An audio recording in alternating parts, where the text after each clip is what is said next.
आयुष्यामध्ये आपल्या सर्वांकडून चुका होतात आणि आयुष्य आपल्याला त्या चुका सुधारण्याची एक संधी देते. अशीच काहीची घटना तुमच्या समोर मांडणार आहे. एक शिक्षिका असते, तिच्या हातून चुकी घडते, तिला सुद्धा आयुष्य एक संधी देतं सुधारवण्यासाठी, पण ती त्या संधीकडे दुर्लक्ष करते. संधी तिच्या घरातल्यांना सुद्धा दिसते, बहुतेक त्या लोकांनी सुद्धा त्याकडे दुर्लक्ष करतात आणि ती शिक्षिका अशा दलदलीमध्ये अटकते की जिथून बाहेर येणं तिला कठीण होतं.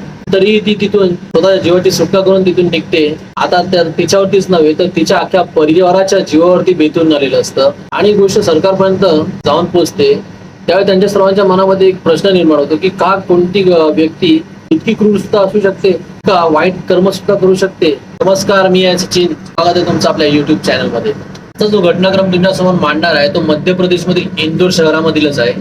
16 जानेवारी 2022 सकाळच्या जवळजवळ 6च्या आसपास छत्तीसगडचा जिल्हा बीजाघाट पेनतारा सकाळच्या 6च्या सुमारास सरकारी शाळेतील शिक्षिकेचा भाऊ निघालेला असतो.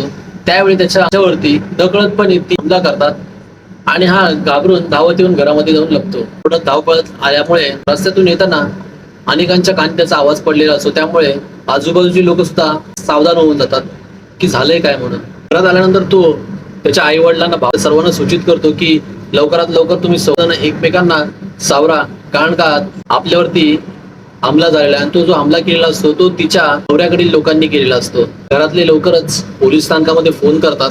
पोलीस घटनास्थळी येऊन पोहोचतात. त्याच्या आधीच ते हल्लेखोर तिथून पसार झालेले असतात आणि ज्यावेळी पोलीस स्थानकामध्ये लोकांना पोलीस बोलवले जातात, संपूर्ण घटनेचं सविस्तरपणे वृत्तांत विचारू लागतात. त्यावेळी तो घटनाक्रम ऐकून खरंच सर्वांच्या अंगावर काटा आल्याशिवाय राहणार नाही. घटनेची सुरुवात होते 2019ला आणि जी व्यक्ती असते जिचं वय असतं 45 वर्ष, ज्याने मॅट्रिमोनी साईट वरती एक प्रोफाईल बनवलेला असतो आणि त्याच्यामध्ये त्याने आपलं वयोगट 1974च्या ऐवजी 1985 टाकलेलं असतं. आणि त्या प्रोफाईल मध्ये त्याने असं सुद्धा नमूद केलं की तो घटस्फोटित आणि त्याला एक सुंदर बायकोची गरज आहे, व्यावसायिक आहे, वार्षिक उत्पन्न हे 1 करोडपेक्षा जास्त आहे. हे सर्व त्याने आपल्या प्रोफाईल मध्ये नमूद केलेलं असतं.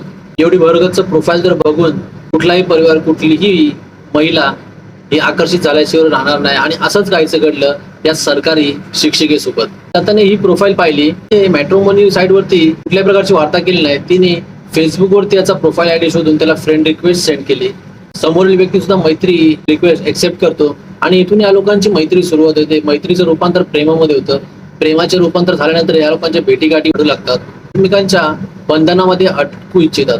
24 ऑक्टोबर 2019 हा दिवस सुद्धा छत्तीसगड रायपूरच्या एका आलिशान हॉटेलमध्ये हा दोघांचा धूमधडाक्यामध्ये विवाह आटोपला जातो.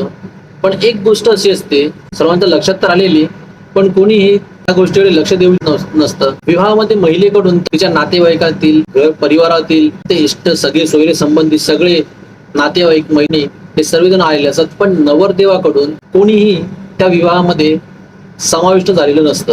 हलक्यावर त्याच्याकडे विचारणा केली जाते की तुझ्या आई वडील, तुझ्या घरामधील भाऊ बहिणी वगैरे कोणी कसे का नाही आले. त्यावेळी तो त्यांच्या प्रश्नाचं उत्तर देतो की त्या लोकांना हे नातं मंजूर नाहीये. मी आधीच माझ्या घरातल्यांना सांगितलेलं की लता सोबत मी विवाह करू इच्छितोय. सर्वांनी या गोष्टीला नकार दिलेला, त्याच्यामुळे घरामधील कुठलीही मंडळी माझ्या लग्नामध्ये समाविष्ट झाली नाहीत. पण लग्न झाल्यानंतर घरातले नक्कीच आम्हाला मंजूर करतील. शिक्षिकेच्या घरातल्यांनी या गोष्टीकडे कांडोळा केला की एक चांगल्या घराण्यातील नवरदेव भेटलेला असतो, जो पैसेवाला असतो. एकदम व्यवस्थित धूमधडाक्यात पार पाडल्यानंतर ती लोक तिथे 2 दिवस वास्तव्य करतात. त्या पण चालीरीती असतात त्या सगळ्या आटोपून, मधुचंद्र वगैरे सगळं तिथे आटोपून ती लोक तिथून निघून जातात इंदोरला. इंदोरला आल्यानंतर हा नवरदेव राजेश विश्वकर्मा जो व्यावसायिक असलेला असतो, ती लोक 15 दिवस इंदोरमध्ये वास्तव्य करतात आणि हे 15 दिवस त्यांच्या आयुष्यामधील सुवर्ण दिवस असे असतात. आणि राजेश छोटा मोठा बिल्डर नसतो, तेथील सुप्रसिद्ध असा बिल्डर असतो. त्यानंतर लता त्याच्याकडे जिद्द पकडू लागते की मला तुमच्या घरातल्यांशी भेटायचंय, सर्वांशी बोलायचंय वगैरे. राजेश इथे तिला सांगतो सध्या घरामधील वातावरण ठीक नाहीये, ती लोक कुठलीही गोष्ट ऐकण्याच्या मनस्थितीमध्ये नाहीयेत, तर आपण माझ्या फार्म हाऊस वरती जाऊन थांबूया. जे असतं मध्य प्रदेशमधील मांगलिया या जिल्ह्यामध्ये. फार्म हाऊस इतकं अलिशान असतं की त्याला पाहून कोणाच्या डोळ्याचं पारणं फिरेल. सुंदर प्रकारे त्याचं बांधकाम केलेलं असतं, रचना केलेली असते. त्या फार्म हाऊस मध्ये संपूर्ण प्रकारच्या सुविधा उपलब्ध असतात. संपूर्ण फार्म हाऊस हा सीसीटीव्हीच्या नजरेमध्ये कैद असतो. महागड्या गाड्या, माफे, तिथले इंटेरियर्स वगैरे बघण्यासारखे असतात आणि इतकं सुंदर असतं की सगळ्या सुविधा त्या फार्म हाऊस मध्ये असतात. वेळी जोडप्यांनी ज्यावेळी पाऊल ठेवलं तेव्हा सर्वात प्रथम तेथील नोकरांनी याचं स्वागत करतात. दोघांचा आतमध्ये प्रवेश केला जातो. त्याच्यानंतर दोघे सुद्धा इतक्या सुंदर प्रकारे संसार थाटू लागतात ते जे त्यांच्या आयुष्यामधील हे सुद्धा सुवर्ण दिवस असतात. राजा राणीसारखं ती लोक तिथे संसार थाटामाटामध्ये आनंदात जगत असतात आणि त्यांना असं वाटू लागतं, लताला सुद्धा असं वाटू लागतं की आता त्याच्या आयुष्याची सुरुवात ही खरंच खूप चांगल्या प्रकारे सुरुवात झालेली आहे.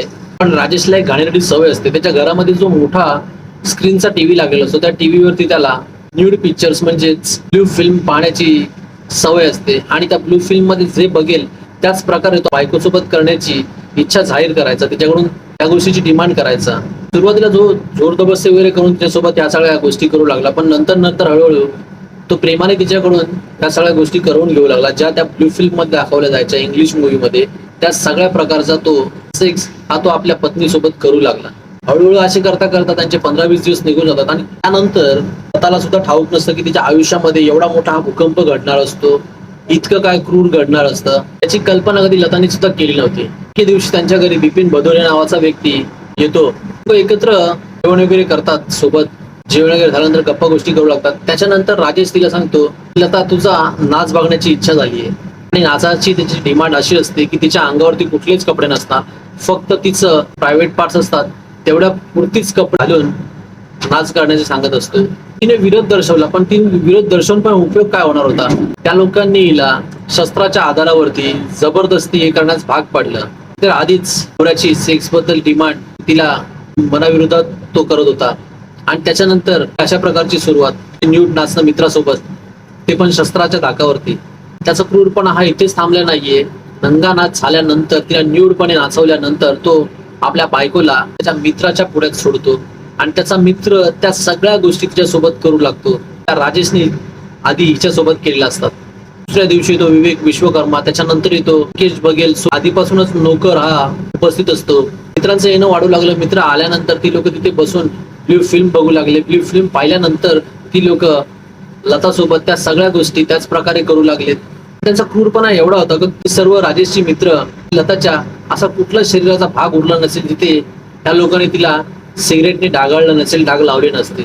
आणि राजेशच्या हैवाने इतकी वाढू लागते की तिला तसं या सगळ्या गोष्टींचा कंटाळा येऊ लागतात, वेदना होऊ लागतात, त्रास होऊ लागतात आणि ती यांच्यामधून सुटका करण्याची प्रयत्न करू लागते. पण संपूर्ण जो तो फार्म हाऊसचा एरिया असतो तिथे सगळीकडे संपूर्ण त्या परिसरामध्ये सीसीटीव्ही कॅमेरेज असतात. राजेशने त्याच्या नोकराला सुद्धा सांगितलेलं असतं की ज्यावेळी ही रूम मध्ये असेल त्यावेळी तिच्या शरीरावरती एकही कपडा नसेल, जेणेकरून ती इच्छा जरी तिची होत असेल तर लाजेपोटी ती इथून पळून जाणार नाही. 3 मित्रांपासून सुरुवात झालेली, आता 10, 15, 20 त्या मित्रांची संख्या वाढू लागते आणि ती नुसती फक्त संख्या वाढत नाही तर त्या सगळी लोक त्या लताला एक प्रकारे सेक्स डॉलर समजतात आणि तिच्यासोबत तसंच उगन करू लागतात जे ती लोक ब्लू फिल्म मध्ये पाहू लागतात. त्या सगळ्या गोष्टी, त्या सगळ्या प्रकार ती लोक लतासोबत करतात. मानवतेचा अक्षरशः कळस या लोकांनी गाठलेला असतो. पुष्कळ वेळा ती आपल्या नवऱ्याकडे आपल्या घरातल्यांसोबत बोलण्यासाठी विनवण्या करायची.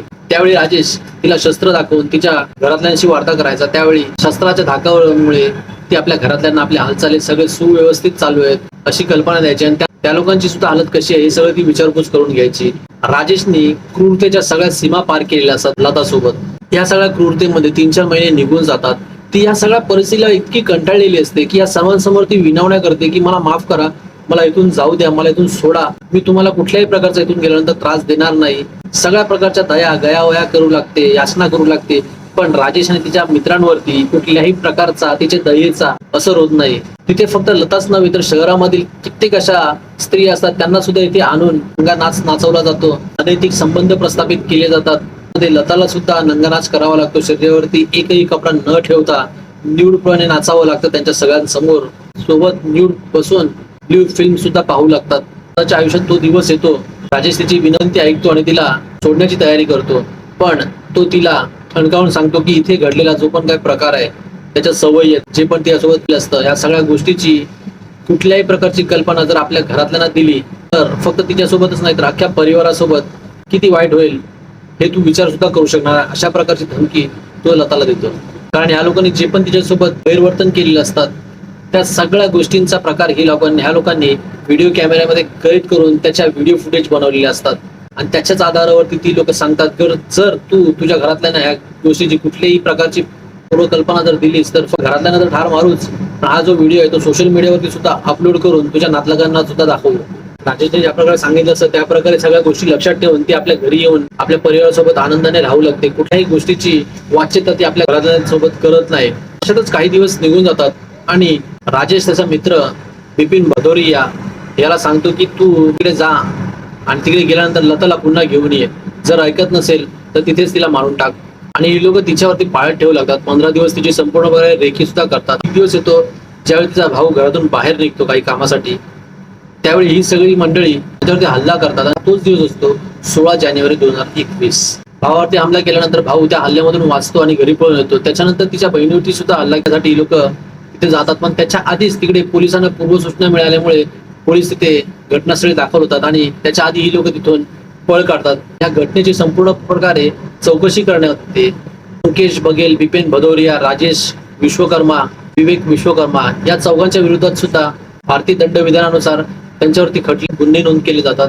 या चौघांवरती गुन्हा नोंद केल्यानंतर हे लोक लांब पळू शकतही नाहीत. त्याच्या आधीच पोलीस या सर्वांना आपल्या ताब्यात घेते. या सर्वांना ताब्यात घेतल्यानंतर पोलीस त्या फार्म हाऊस वरती छापा टाकते जिथे कुठली अशी गोष्ट नसते जी सापडली नाहीये. तिथे सेक्स टॉय सुद्धा सापडली जाते आणि अशा अनेक गोष्टी तिकडे सापडल्या जातात.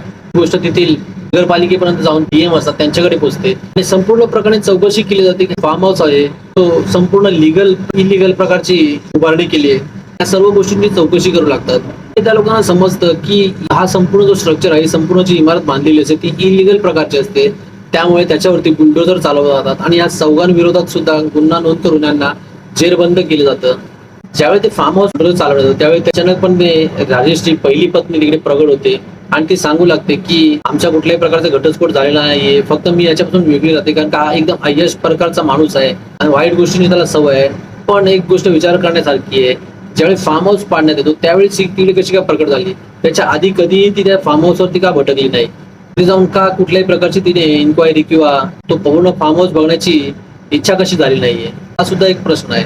प्रकारांशी संवाद वगैरे साधताना त्याच्यानंतर असं निदर्शनास येतं की या महिलेचा संपूर्ण प्रयत्न असतो तो फार्म हाऊस वाचवण्यासाठी असतो. मुख्यमंत्र्यांपर्यंत ह्या सगळ्या गोष्टीची वार्ता केल्यानंतर मुख्यमंत्री या फार्म हाऊसला जमीनदोस्त करण्याची ऑर्डर काढतात आणि हा संपूर्ण फार्म हाऊस हा जमीनदोस्त केला जातो. अजून त्याची इन्क्वायरी केली जाते की कुठल्या कुठल्या ठिकाणी त्याची इलिगल प्रॉपर्टी 2 नंबर मधून कुठली प्रॉपर्टी खरेदी केलेली आहे, त्यांना जमीनदोस्त करण्याचा सुद्धा प्रयत्न केला जातोय. पण लताच्या आयुष्यामध्ये जो भूकंप घडलाय तो कधी विसरण्यासारखा नाहीये. का त्या प्रायव्हेट स्पॉट्स वरती सुद्धा सिगरेट प्रकारे चटके लावले जे ते विसरण्यासारखे नाहीये. पाहायला गेलं तर लता ही सरकारी शिक्षिका असते. जर तिच्या मनात असतं तर ती खरंच चांगलं जीवन सुद्धा जगू शकली असती आणि ती आता आपलं आयुष्य चांगल्या प्रकारे जगण्याचा प्रयत्न करते. पण थोड्याशा पैशांच्या लालसेपोटी तिने राजेश सोबत विवाह केला आणि राजेश सोबत विवाह करून तिची अख्खं आयुष्य नरकामध्ये ती भोगू लागली. राजेश हा तिच्यासोबत इतका हैवानियत करायचा की फक्त तो आपल्याच नव्हे तर तो आपल्या मित्रांना सुद्धा तिच्यासोबत अय्याशी करू द्यायचा. एक प्रकारे त्या लताचं जीवन वेश्येप्रमाणे त्यांनी करून ठेवलेलं. पूर्ण घटनाक्रम ऐकवण्याचा आपला उद्देश कोणालाही बदनाम किंवा कोणालाही अपमान करण्याचा नाहीये, तर तुम्हाला सावधान सतर्क करण्याचा हा एकच आपला उद्देश आहे. आपल्या आयुष्यामध्ये कधीही कुठल्याही छोट्या मोठ्या प्रकारच्या लालसेमध्ये जाऊ नका. आपल्या मेहनतीची कमाई आहे तीच आपल्या सोबत शेवटपर्यंत टिकून राहणार आहे.